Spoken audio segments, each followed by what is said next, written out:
Hi everyone, Scarfy here. Today I'm going to be doing a rendering tutorial.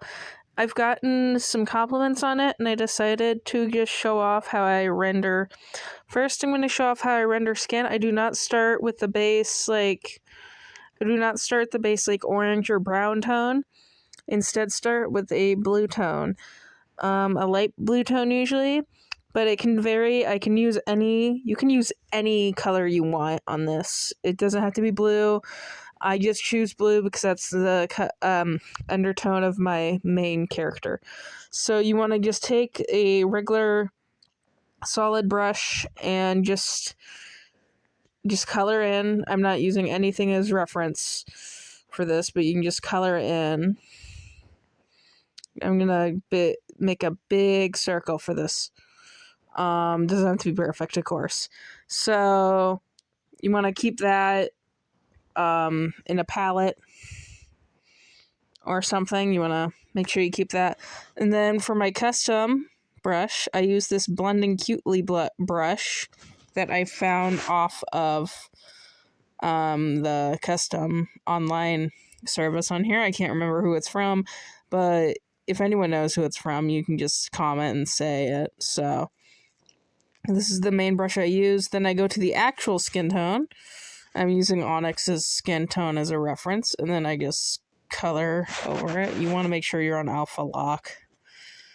I just color over it until it's like that. And so you want to keep that color too. As I said, I'm going to keep all your colors.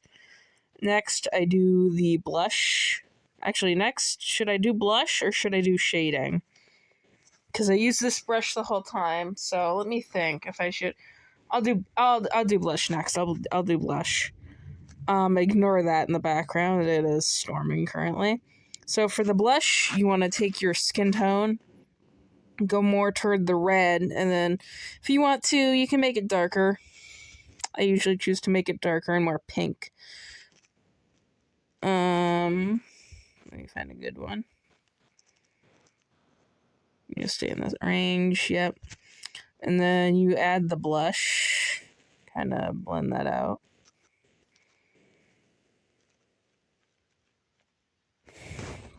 And then add that to the palette, smooth it out with this. You kind of go back and forth a lot. Just your desired look, of course. I'm just going to be showing what I think looks good. So, you know, add as much or as little blush as you want. I use this technique on, of course, the blush, around the eye, and the lips, and the nose, and like on the shoulders, the elbows, the knees, wherever there's kind of like a lot of like blush in the area. I use this. I'm gonna put some right here and put some right here to like imitate a nose, and of course you can put them wherever and smooth it out and do that. Then you add more pink.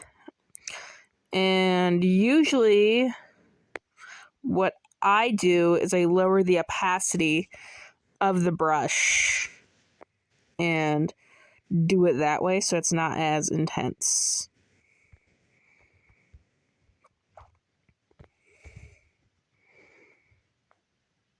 And you just blend out more, blend out more, blend out more, blend.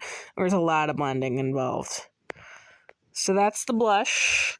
And I also usually add eye bags. I go for a purple with the eye bags.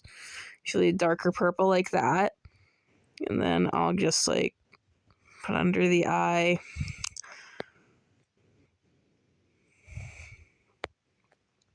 And just blend that out. Usually I'll add a pink somewhere for blush. And usually around the eye, I add a bunch of blush too. So I'm just going to do this, do that. Again, sorry.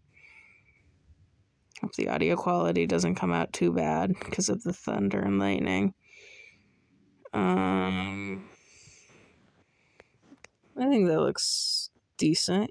Sorry, little guy. He's our little guy. Next I'm going to show you how I shade. So I start with the color that I started for the base. And I usually do under the hair, under the eyes,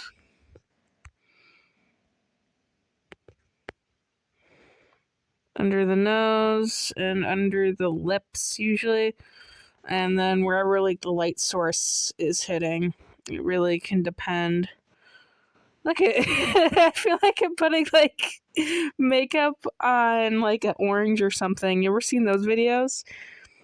And then I'll take a purple kind of like this. Sometimes I'll color pick the purple that I used. But it really depends on the light source. Light source can change color. There's just a flash that might be loud again. Really depends on the color. But usually I put the purple on the darker area.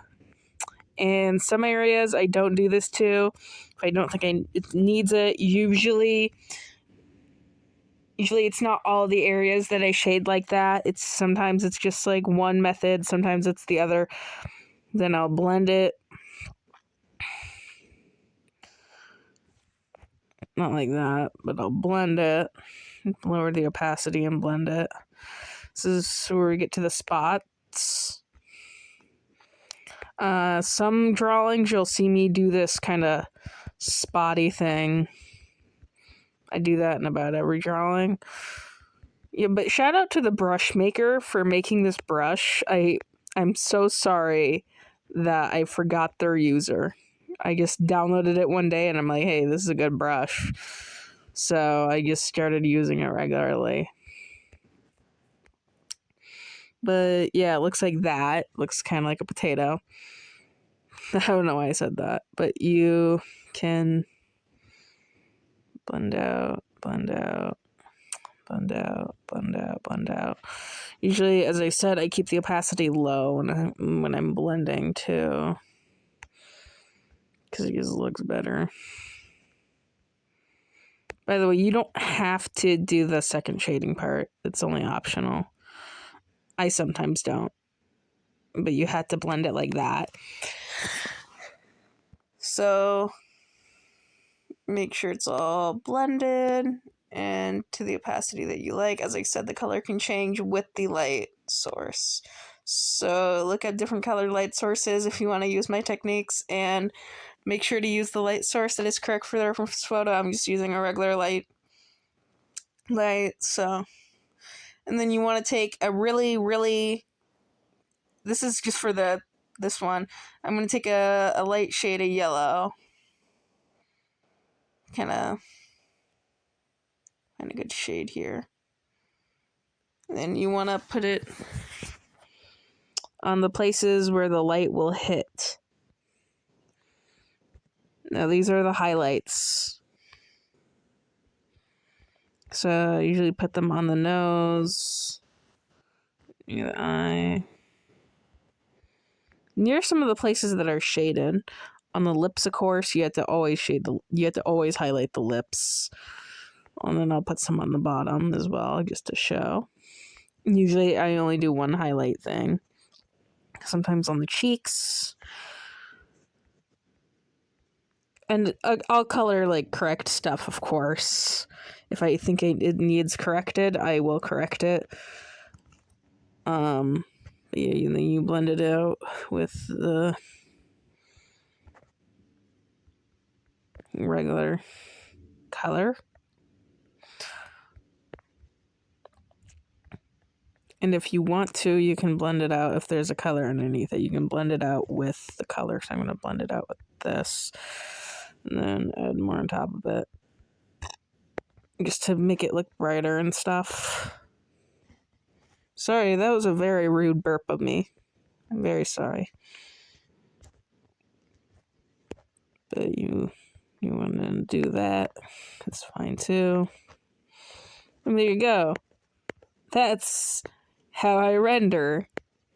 I hope you enjoyed seeing how I render. And if you want to see it on a piece, go follow me on Artful Scarfee, spelled Skarfee, or you can follow me on Tumblr, Curtain Wizard. That is one word. Or you can just subscribe to my channel. And all right, I'll see you in a bit. Thank you. Bye.